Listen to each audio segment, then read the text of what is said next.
Assalamualaikum warahmatullahi wabarakatuh. Perkenalkan, nama saya Feni Oktaviana Sari, mahasiswa semester 1 dari Fakultas Tarbiyah dan Keguruan, Program Studi Manajemen Pendidikan Islam. Hadirah saya di sini akan menyampaikan sebuah materi yang berkaitan tentang mata kuliah fikih, yaitu materi tentang toharoh.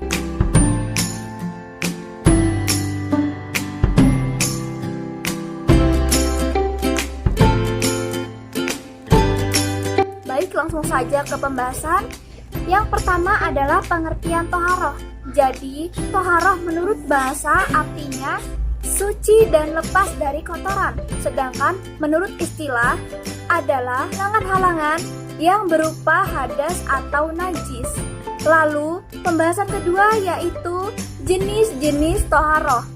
Toharoh ini terbagi atas dua macam, yaitu toharoh daripada najis dan toharoh daripada hadas. Toharoh daripada najis.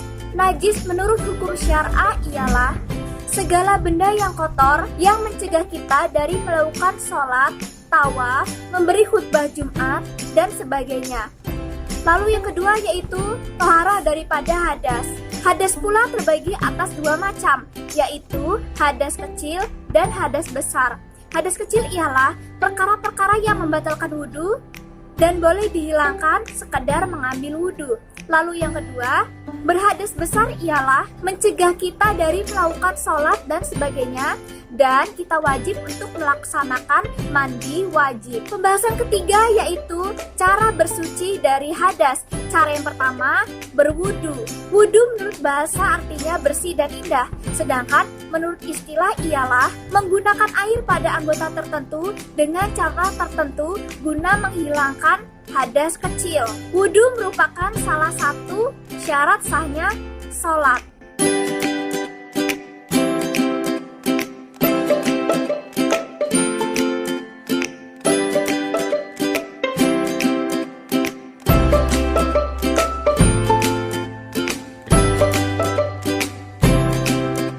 Lalu syarat-syarat wudhu. Syarat yang pertama yaitu beragama Islam. Yang kedua yaitu mumayyiz. Yang ketiga tidak berhadas besar. Yang keempat air yang suci dan mensucikan. Yang kelima ada yang menghalangi masuknya air ke dalam kulit. Lalu fardu atau rukun wudhu. Yang pertama membaca niat. Yang kedua membasuh wajah. Yang ketiga mengusap sebagian kepala. Yang keempat membasuh kedua kaki hingga mata kaki. Dan yang terakhir adalah tertib. Jadi tertib ini melaksanakan wudhu mulai dari niat hingga basuh kaki sampai mata kaki. Lalu sunah-sunah wudhu. Yang pertama membaca basmalah. Kedua membasuh tangan hingga pergelangan. Tiga berkumur-kumur. Empat memasukkan air ke dalam hidung. Lima membasahi seluruh kepala. Enam membasuh telinga. Tujuh menyela jari-jari tangan dan kaki. Delapan mendahulukan anggota kanan daripada anggota kiri. Sembilan membasuh anggota sebanyak 3 kali. Yang ke-10 menggosok anggota wudhu. Lalu hal-hal yang membatalkan wudhu. Yang pertama, apa yang keluar dari salah satu jalan, yaitu antara dari kubul atau dari dubur. Yang kedua, hilangnya akal atau tertidur.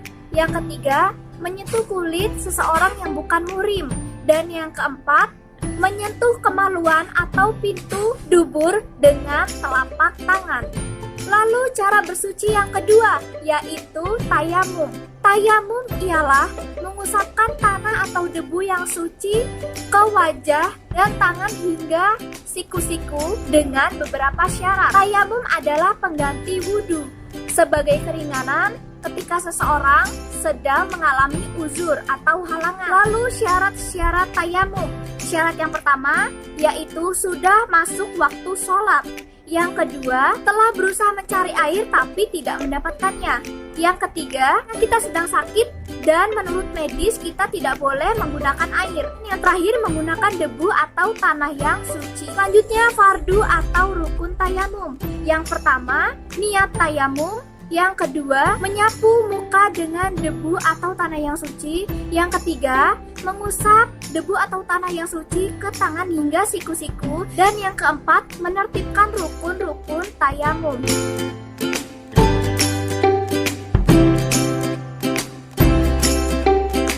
Selanjutnya yaitu Sunnah tayamum. Pertama, membaca basmalah. Kedua, menghadap ke arah kiblat. Ketiga, membaca doa setelah tayamum. Keempat, mendahulukan anggota kanan daripada anggota kiri. Kelima, meniup debu yang ada di tangan. Selanjutnya yaitu hal-hal yang membatalkan tayamum. Yang pertama, setiap perkara yang membatalkan wudhu juga membatalkan tayamum. Dan yang kedua, ada air. Mendapatkan air sebelum tayamum atau sebelum melaksanakan sholat batal bagi orang yang tayamum karena ketiadaan air, bukan karena sakit. Cara bersuci yang ketiga yaitu mandi wajib.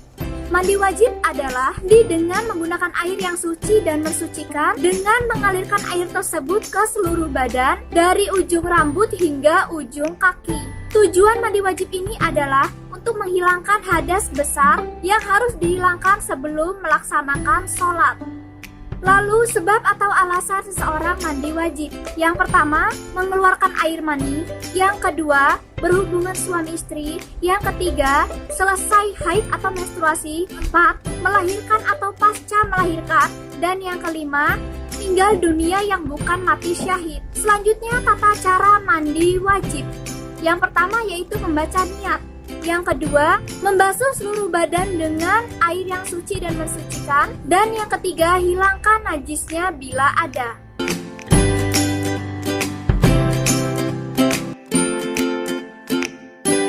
Selanjutnya yaitu sunnah-sunnah mandi wajib. Yang pertama, sebelum mandi membaca basmalah. Yang kedua, bersihkan najisnya terlebih dahulu. Yang ketiga, membasuh badan sebanyak 3 kali. Yang keempat, melakukan wudhu terlebih dahulu. Yang kelima, mandi menghadap kiblat. 6, mendahulukan anggota kanan daripada anggota kiri. Dan yang ketujuh, membaca doa setelah wudhu.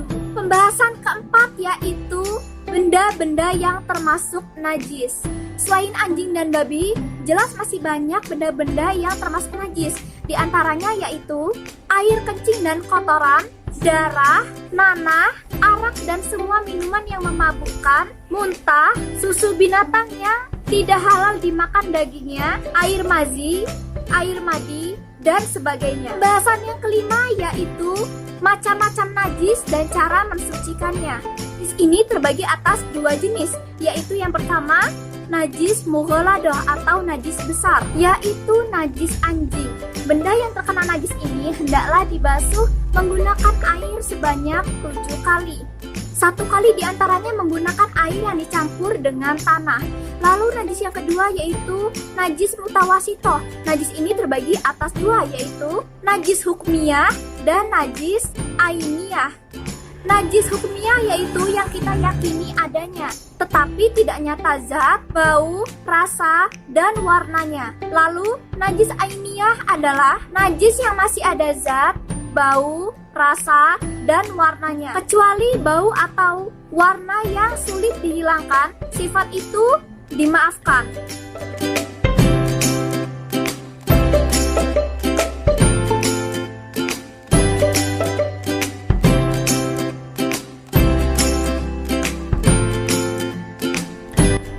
Pembahasan yang keenam dan yang terakhir adalah macam-macam air dan pembagiannya. Air ini terbagi atas 4 jenis. Yang pertama yaitu air yang suci dan mensucikan. Yang kedua yaitu air yang suci tapi tidak mensucikan. Yang ketiga yaitu air yang bernajis. Dan yang keempat yaitu air yang makruh.